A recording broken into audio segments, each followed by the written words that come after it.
Today we're going to be describing linear surfaces with vectors, so let's begin. So let's say I'm just talking about the coordinate plane, and I have a particular line, say this line for example, and I know I haven't exactly drawn it correctly, but let's say that the y-intercept is equal to 1 on the y-axis, and the slope is equal to 1/2.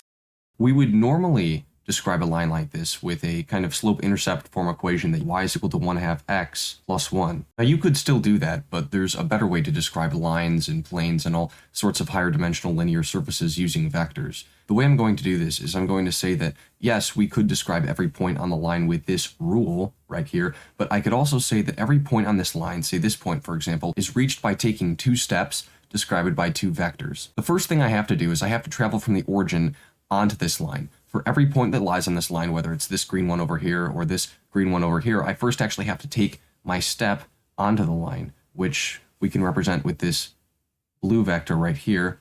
I'm stepping up onto the line, and then from there, I'll represent this in green, I'm taking a step along the direction of the line towards one of my points, if you can see that. I know it's not exactly aligned, but hopefully you can see what I mean. You'll notice that in all of these cases, I have to take this first step onto the line, but I don't necessarily always have to take a second step. What if my point was right here on the y-axis? Then the step I would have to take along the line would just be 0. But in all cases, I have to take this first step onto the line. And so I'm just going to name that step, that vector, L0. I'm not exactly concerned if that's conventional. I'm just going to call it L0.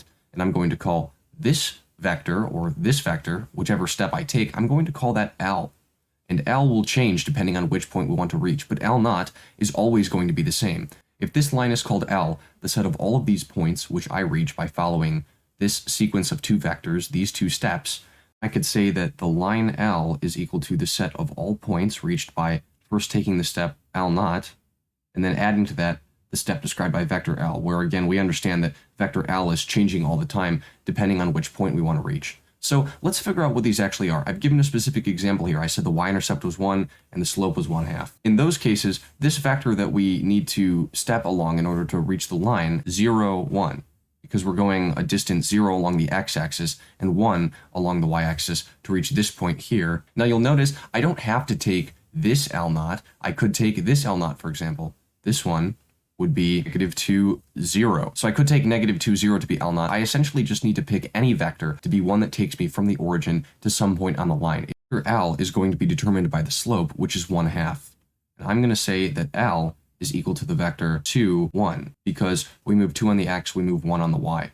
And so in this case, I could redescribe L as the set of points reached by following these two vectors, or the set of points represented by the vectors that result from the following combination, and that is L0, which is 0, 1, plus a certain amount of vector L. And I'm going to call that certain amount t, plus t of vector L. T times 2, 1. And since L is always going to be changing by these amounts based on whatever point we're trying to reach, what I'm really saying is that t is going to be any real number. Whatever value t assumes is going to determine how much of L we're traveling, which point we reach on the line. Let's say I give my equation the input 6. Well, 1/2 of 6 plus 1 is equal to 4. So when I have an x value of 6, I should have a y value of 4. And let's see if this set of vectors description of our line L holds up to that. I'm taking 0, 1, and I'm adding to that. Well, what do I have to add to get 6, 4? I have to add 6, and then to 1, I have to add 3. Okay, well, the vector 6, 3 is exactly 3 times the vector 2, 1. So in this case, our particular value of t, we can just call that tp, is equal to 3, which is certainly in the set of real numbers. So in other words, when t assumes the value 3, that determines that the amount of the vector 2, 1 is 3 of that, and so that's going to be the vector 6, 3. I add that to my initial step vector, which is 0, 1, and that determines that I should land at the point 6, 4.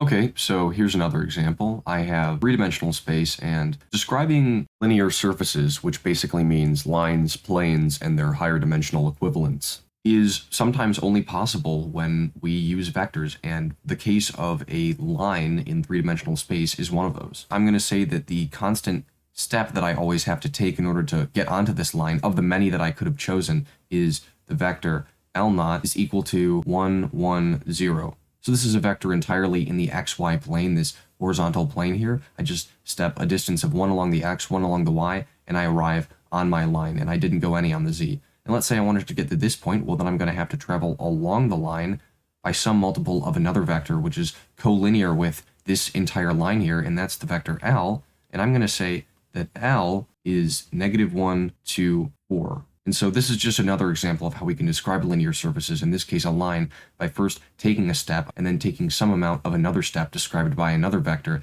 to go a certain distance along the line. And in this case, L is equal to the set of all the vectors that we get from the result of this combination, 1, 1, 0, plus certain amounts t of the vector -1, 2, 4. Another thing that we find when we describe linear surfaces in terms of these sets is that it's very related to the parametric description. If I take a look at this first row here, what this says is that 1 minus t is equal to x. So t is the parameter. Or I guess we could say, we might usually write it on the left side, that x of t is equal to 1 minus t. Y of t is equal to 1 plus 2t. And similarly, that z of t is equal to 0 plus 4t, or just 4t. So we have the parametric description, which is related to the rows of this set description of a linear surface. Here I have just some arbitrary plane, and this is marked as the z-intercept of this plane. And so let's say that I wanted to start at the origin and step onto this plane through the z-intercept. So that's going to be L naught again. And let's say that L naught, from this picture, it looks like it is equal to 0, 0, 2. So that's what we're going to call it. Okay, and what I'm going to end up needing are two vectors that represent taking steps in two different directions, because since this is a plane, there are 2 degrees of freedom in our movement along this plane. And so let's say I need to get to this point over here. I first need to, say, travel a certain amount of a vector in this direction maybe, and then a certain amount of a vector in this direction. And of course, these are not the only 2 vectors that we could choose. I could choose my starting vectors, which I'll put in red.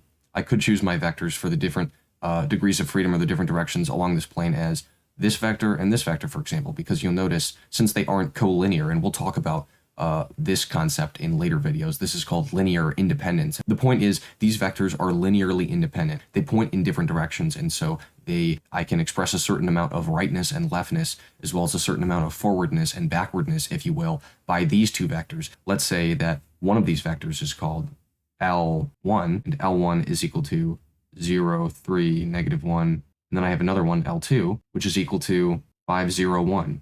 These vectors are obviously not collinear. This vector just represents the first step we take. And so if I decide to call this plane P, the set of all the vectors whose endpoints represent the points on this plane, and that's going to be the set of the vector 0, 0, 2 plus certain amounts of L1, T amount of L1, 0, 3, -1, plus another amount of S2, S amount of L2, 5, 0, 1, where both t and s can be any real number. They're free to vary. They vary independently of one another. The values of t maybe causes us to vary in this direction, for example, and the variances in the value of s cause us to vary in this direction. We can reach all of the points, say this point over here, by having a certain amount of t that allows us to slide back and forth along this dotted line. And then once I pick that I'm going to start right here, then a certain amount of the value of s allows me to slide along this way, and then I decide to choose this point.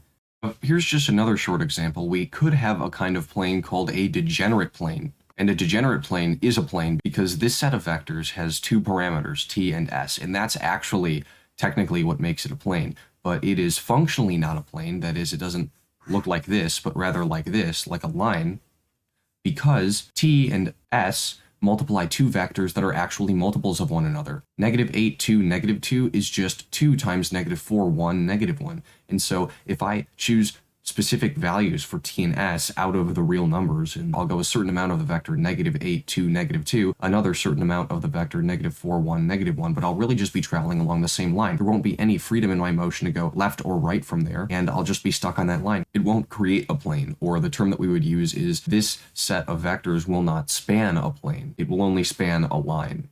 And this is our parting example here, and I just want to make a few points. So I didn't write it, but it's just implied that u, v, and w, these are the parameters multiplying these vectors in this higher dimensional linear surface. These are all varying, these are any real number, and yes, this is a higher dimensional linear surface. Specifically, it is a 3-dimensional linear surface because the linear surface itself has 3 dimensions represented by 3 degrees of freedom, or three directions of motion effectively that we could travel along based on the first, second, and third vector, which are independent vectors. And this is a three-dimensional linear surface located in a five-dimensional space because these are all five-component vectors. We don't actually need this first vector representing a step. If our linear surface intersected with the origin, then our step vector would just be the zero vector. It just happens to be that I've chosen all examples where there was some intercept off of the origin, but that's not necessary. This could be a three-dimensional linear surface that just intersects the origin. Another point I want to make, just a piece of terminology, is that let's say I had a four-dimensional linear surface inside of this five-dimensional space, then we would call that a hyperplane. So a hyperplane is just a linear surface with dimension one less than the space that it occupies. So a regular plane would be a hyperplane to three-dimensional space.